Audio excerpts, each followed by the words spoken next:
Olá, hoje eu vou caminhar com o professor Clóvis Amorim. Ele é psicólogo e leciona na PUC do Paraná e na Faculdade Evangélica do Paraná. O tema da nossa conversa de hoje é o estresse nas grandes cidades. Tudo bom, Clóvis? Olá, tudo bem? Tudo jóia? Vamos caminhar e bater um papo um pouquinho?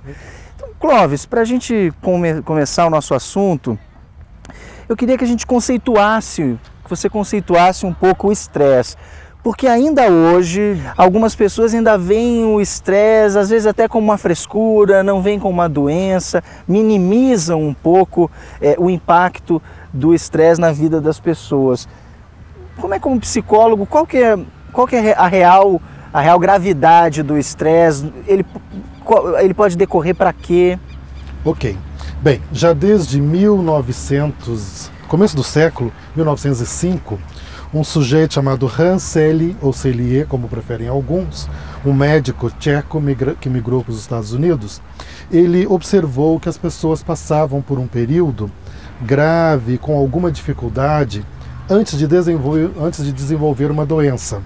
E ele chamou isso de síndrome da adaptação. Em 1925, ele publica um estudo dizendo que ele importa da física a ideia de estresse como aquilo que se rompe ou a quebra da homeostase ou do equilíbrio de um sistema que estava em equilíbrio frente a uma ameaça. Esta ameaça pode ser real ou pode ser imaginária, mas a ideia básica é de que aquilo que rompe o meu equilíbrio cotidiano, a minha vida, a minha existência, pode ser fonte de estresse. Então, o estresse é basicamente a quebra, a ruptura de um organismo que está em equilíbrio. Logo, coisas boas também podem causar estresse. Promoção, você é promovido a diretor do seu serviço, da sua empresa, e você pode supor que as pessoas talvez não estejam colaborando adequadamente com o trabalho como você gostaria, ou que alguém queira te dar uma rasteira. Ganhar na loteria pode ser altamente estressante, porque você tem que decidir se não vai contar para ninguém, se vai contar, se a sua segurança pessoal está em risco, se os seus parentes desaparecidos vão aparecer para pedir uma ajuda. Casamento pode ser altamente estressante. Natal é estressante. Onde vamos passar o Natal? Na casa da sogra, ver a sua cunhada que você não gosta, e etc. Por outro lado, já há mais de 40 anos, e basicamente a partir da década de 60, foi possível, com os progressos da neuropsicologia, da neurociências, identificar os mecanismos bioquímicos que ocorrem como uma revolução numa pessoa que esteja com estresse. Portanto, hoje a gente entende que o estresse é muito democrático.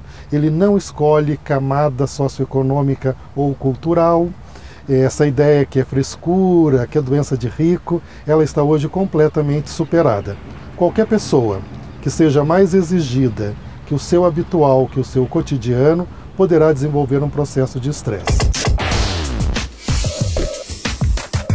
Então eu quero saber o seguinte, se o ambiente de hoje, o ambiente contemporâneo, é mais propício para o aparecimento do estresse? Bem, essa pergunta contempla múltiplas perspectivas. Se nós não aderirmos ao mito do bom selvagem do Rousseau, nós deveríamos nos lembrar do ponto de vista filogenético ou da própria evolução da espécie, que a origem do estresse está no momento em que o sujeito estava ameaçado. Um animal de grande porte, uma situação de perigo, chuva com raios e trovões, sem ter um lugar aonde se abrigar necessariamente.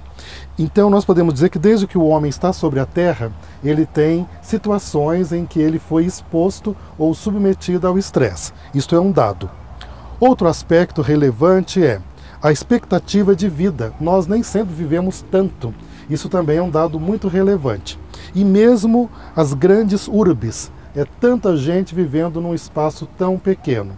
Estudos dos anos 40, 50 e 60, com ratos, demonstraram que seria um equívoco conjuntos habitacionais, porque nós precisamos de um espaço maior entre as nossas casas para vivermos bem. Então, considerando esta bolha que está ao redor de cada um de nós, que a gente poderia chamar de um espaço vital, um grande conglomerado de pessoas, por si só, já poderia ser algo estressante. Neste momento, eu não sou capaz de dizer a você se no passado éramos menos ou mais estressados. Mas o que eu posso te dizer é que, nos dias de hoje, nós temos muitas fontes de estresse. Talvez pela própria longevidade, pelos valores, por uma sociedade que está organizada em função do ter, em função do capital. Recentemente eu fiquei surpreso com um colega da universidade que fez um concurso. Ele é enfermeiro, e fez concurso para um hospital novo que abriu e foi aprovado. E ele trocou de salário quase por 1/3 do que ele ganhava na universidade para trabalhar bem menos e poder estar mais tempo com os filhos e vê-los crescerem. Então eu fiquei me perguntando, né? Mas ele vai abrir mão de tanta coisa, mas ele reviu os seus próprios valores. Então talvez não seja apenas a organização social, mas a própria dinâmica da sociedade e como cada sujeito se põe neste contexto.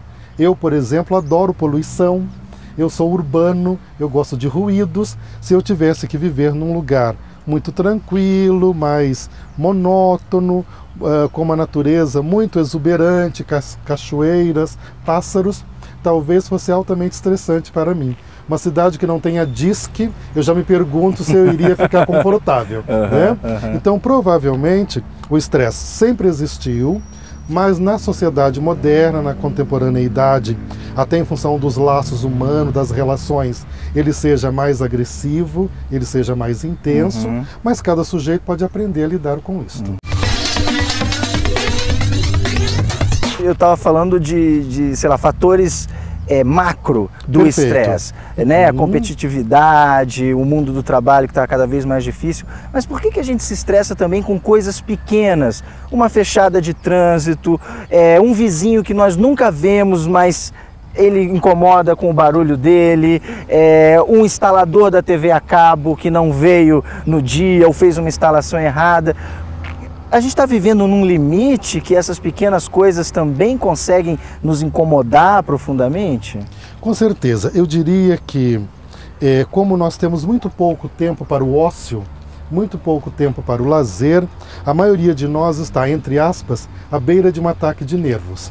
Então, provavelmente, quando você pega um episódio ou um evento, vamos tomar o trânsito, na verdade não é só aquele evento, mas é uma cadeia comportamental.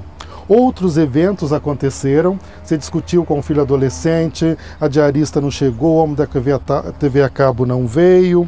Outros fatores aconteceram e nós estamos como um pote de mágoa. Qualquer coisa é uma gota d'água. Então, provavelmente não seja o evento em si, mas a interpretação que nós fazemos dele. Como é que você lê, como é que você interpreta cada situação. Me permita te dar um exemplo pessoal. Eu fui ao casamento de um amigo em Paris. E pobre, quando viaja, compra mala nova. Eu comprei uma mala super chique e fui a Paris, a este casamento. Quando cheguei no aeroporto, havia uma greve e roubaram a minha mala. Eu tive zero de estresse.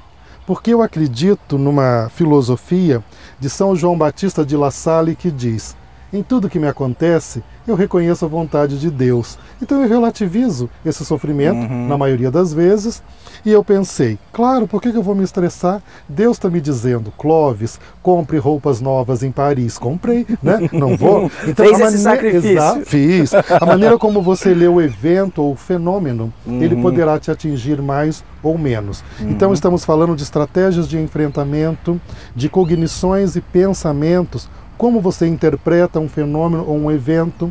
Isso tem a ver com a sua personalidade, isso tem a ver com o seu dia a dia, isso tem a ver com como você organiza e planeja, né? Possivelmente as pessoas estão com um tempo muito reduzido, estão fazendo muitas coisas em pouco tempo, ou elas não têm tempo, que a gente ouve o tempo inteiro.